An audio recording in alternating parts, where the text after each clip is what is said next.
Greetings, dear brothers and sisters in Christ. I bid you welcome here on the BTL network once again for a new episode of Ora et Labora. Today we are guests at the Vries recycling company here in Urk. And the one who is welcoming us is one of the owners of this company, Gerrit van Veen. Thank you for letting us being here. And as a first question, I would like to ask you, introduce yourself and tell us a little bit about yourself. I'm Gerrit van Veen, and I am the owner of the Vries Recycling. My grandfather started the company 27 years ago, and we started with collecting waste in our town. Because of that moment in the 90s, recycling came up, and a lot of companies were bringing their waste to the incineration, so burning the waste. And my grandfather found some people who wanted to buy raw material, because it is raw material, not waste. And he bought a machine to compact the EPS waste, the fish boxes who are used to pack the fish. And he was selling it to China at that moment. And from that moment we started slowly growing. So also collecting cardboard, film, hard plastics, general waste. At a certain moment we had a lot of tonnage in hand, and we could do the next step. So we started with extrusion. So today we make new plastic of the waste in our own factory in Urk. Right, and that's something for our viewers. Most of the viewers already know that we are here in Urk, which is traditionally a fishing village. And you also mentioned in the description of your company that your grandfather saw that there is a lot of waste from these fishing industry companies where they produce fish. And that was what kind of plastic? EPS. Yes, EPS. That's styrofoam. Yeah, styrofoam plastic. And there was a lot of, well, we shouldn't call it waste. You said it's raw material. So you were talking about your produce in EPS, in styrofoam plastic.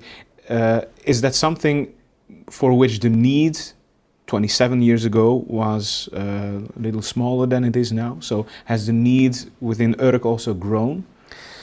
Yeah, at the beginning it was only 1 or 2 or 3 companies who got the fish inside packed in the styrofoam boxes. Yeah.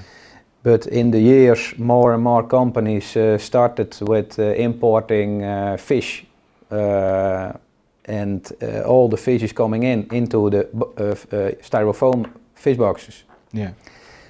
Mainly from Norway, where the salmon is produced. And the Norwegian companies are packing the fish in the boxes, loading it on a truck. They send it to Urk. Here it will be unpacked, smoked or cutted or processed. And the empty boxes, they need to bring somewhere, and then we are there to pick them up. Do they need to pay something to dispose of those boxes? Years ago, the raw material prices were very low, and at that time, companies needed to pay us for the pickup of the waste of the raw materials. But today, we need to pay the companies to pick it up. Yeah. Because the value increased from the raw materials, and now the worldwide market is so strong for recycled materials that that there is a good value for the product. Yeah. But as it's seen in the company logo and the company name, so the Vries and recycling, well, recycling speaks for itself. And the Vries, that's your family name, but the family of your grandfather's side? Yeah, from my mother's side. From your mother's side. Your last name is Van Veen. Was your father also within the company? Yeah, 12 years ago we bought the company from my grandfather, and it was 50-50.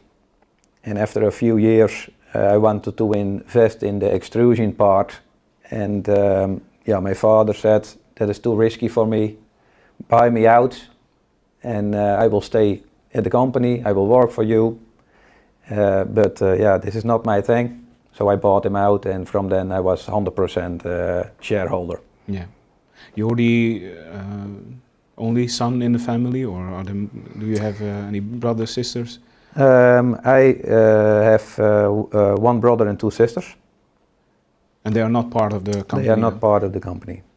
And my grandfather also have two sons and two daughters. But they were not interested to come into the company. Yeah. And I started here from, I was a very little boy. So I was here from the first day. So I grew up in the company. I know everything. I know all the machines. I know all the relations. I know everything from the beginning to the end. So it was a logic step for my grandfather to sell it to me. Well, you said that you grew up here, and now we're here in one of the meeting rooms or boardrooms of your company. And well, here in the background you can see a map of of the buildings that you have. But you didn't start here with these buildings? No, my grandfather started there in a very little, how to call it? It was a roof, only a roof, with his machine. He could rent a part from family, and afterwards we moved to a bigger warehouse, and then we got the third move, and it was to this warehouse. Mm-hmm. And from that we grew as like it is now. Yeah. Step by step. And now we're sitting somewhere here, right? Yeah, that's correct. The main office. Well, you can talk us through about how the process is going, how the extrusion is going, compacting is going. But I think it would be better if you could show us. Could you show us a few videos of that? That's no problem. Okay, so let's see how here in the Vries recycling work is being done.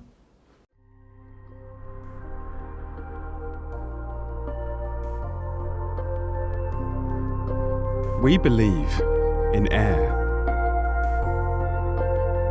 That's why we believe in EPS. It's the most sustainable packaging material. 98% of EPS is air. That's why it's the perfect packaging for the food industry. 99% of companies in the fishing industry use EPS packaging. It is lightweight, insulates, and is 100% reusable. Out of all these companies using EPS packaging, 90% is recycled by De Vries Recycling. We provide EPS compactors and compensate companies for their EPS. De Vries picks up the compacted EPS in the Netherlands and all around the globe.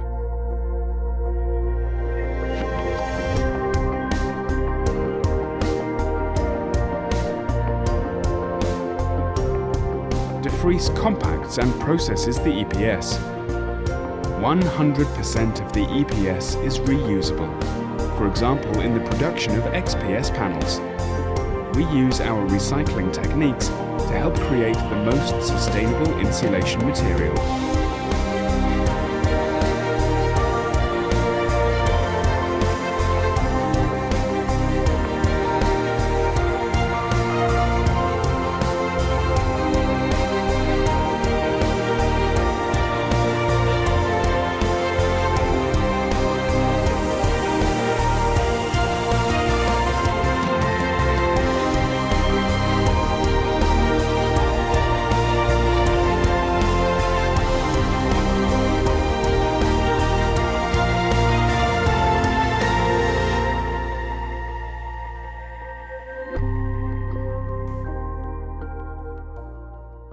So this is how the Vries recycling goes about, and Gerrit told us that you were here in the company since you were 7 or 8 years old.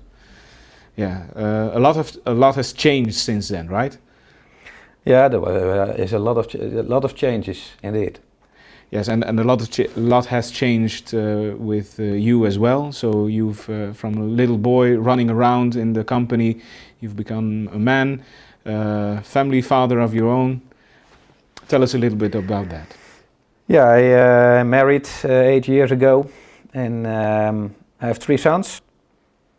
I received them from the Lord, let's say so, and yeah, we will see for the future. Maybe they have a future in the company, but I don't want to force them. No, but we will see. But would you like that? Well, they still are young. What ages are they? 0, yeah, 4 and 6.